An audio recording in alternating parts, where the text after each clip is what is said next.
जय मसी। आज 3 अक्टोबर 2020 तदनुसार 17 असोज 2077 शनिबार। आज हामी माथिल्लो कोठाबाट हेर्नेछौँ। आजको शीर्षक छ अदृश्य। आज हामी परमेश्वरको वचन पहिलो शमूएल 16:1 देखि 13 सम्म पाठ गर्नेछौँ। परमप्रभुले शमूएललाई भन्नुभयो, मैले साउललाई इजरायलमाथि राजा हुनलाई इन्कार गरेकोमा त त्यसको निम्ति कहिलेसम्म विलाप गरिरहन्छस्? तसित भएको त्यो सिङमा तेल हालेर तेरो साथमा लैजा।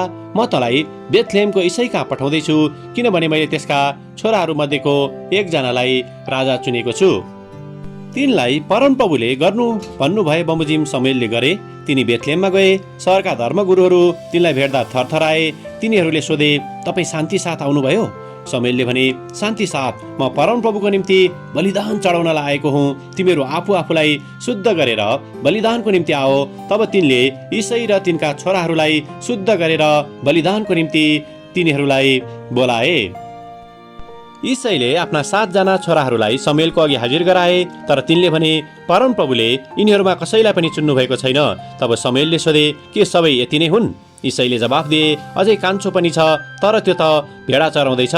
शमूएलले इसाईलाई भने, त्यसलाई बोलाऊ, त्यो नआउन्जेल हामी बस्ने छैनौँ। यसकारण इसाईले तिनलाई ल्याउनलाई मानिस पठाए। तिनी राता राता गाला भएका चम्किला आँखा भएका सुन्दर युवक थिए।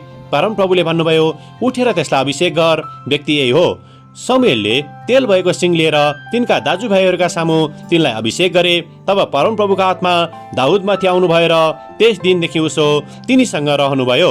त्यसपछि शमूएल रामाको बाटो लागे। आमेन।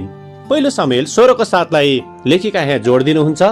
तर परमप्रभुले शमूएललाई भन्नुभयो, त्यो सुन्दर र अग्लो भए तापनि त्यसको ख्याल नगर, मैले त्यसलाई इन्कार गरेको छु। परमप्रभुले मानिसले चाहिँ हेर्नुहुन्न, मानिसले रूप हेरेर विचार गर्छन्, तर परमप्रभुले हृदयभित्र हेरेर विचार गर्नुहुन्छ।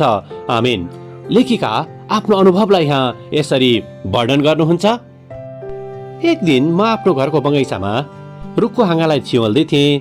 मैले काम गर्दै गर्दा एकजना महिला मेरो नजिक आइन् र मैले के गरिरहेको हो भनेर सोधिन्। मैले जवाफ दिएँ कि रुखका हाँगामा भएका सबै पातहरूलाई झुसिल किराले खाएको कारण रुख निकै कुरूप भएको थियो। यसैले मैले पुरानो हाँगा र पातहरूलाई छिवल्दैछु ताकि यो हाँगामा नयाँ पातहरू पलाउन सकोस्। एक दिन जब मैले उक्त रुखमा पानी हाल्दै थिएँ, तब फेरि ती महिला आइन् र उनले सोधिन्, खोइ त नयाँ पातहरू पलाएका? मैले उनलाई भने, नयाँ पातहरूले भर्खर मुना हाल्दैछन्, यो निकै सानो छ। उनले आश्चर्य हुँदै सोधिन्, खोइ म त केही पनि देख्दिनँ त। र उनी आफ्नो बाटो लागिन्। कहिलेकाहीँ म पनि त्यही महिला जस्तै हुन्छु।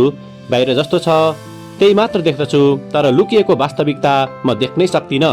जब कष्ट आउँदछ तब म केवल कष्टलाई मात्र निहाल्छु, तर कष्टबाट परमेश्वरले मलाई के सिकाउन खोज्दै हुनुहुन्छ भन्ने कुरालाई म खासै ध्यान नै दिँदिनँ। परमेश्वरले मेरो जीवनमा दिनुभएको आशिषलाई मूल्याङ्कन गरेर धन्यवादी हुनुको साटोमा म आफ्नो जीवनलाई अरूहरूसँग तुलना गरेर निराश हुन्छु।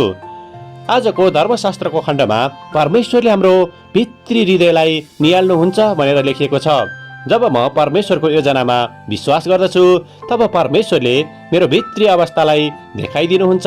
परमेश्वरको नजिक भएर मेरो नजरमा अदृश्य भएका परमेश्वरको योजनालाई म देख्न सक्दछु।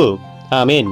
आजको विचार, परमेश्वरको सहायताले म अदृश्य कुराहरू देख्न सक्दछु। प्रार्थना।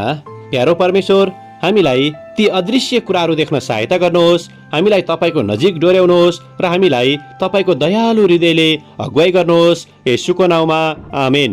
आजको लेखिका लिन्डा चन्द्रा, बान्तेन, इन्डोनेसिया। आजको प्रार्थनाको विषय, मालीहरूको निम्ति।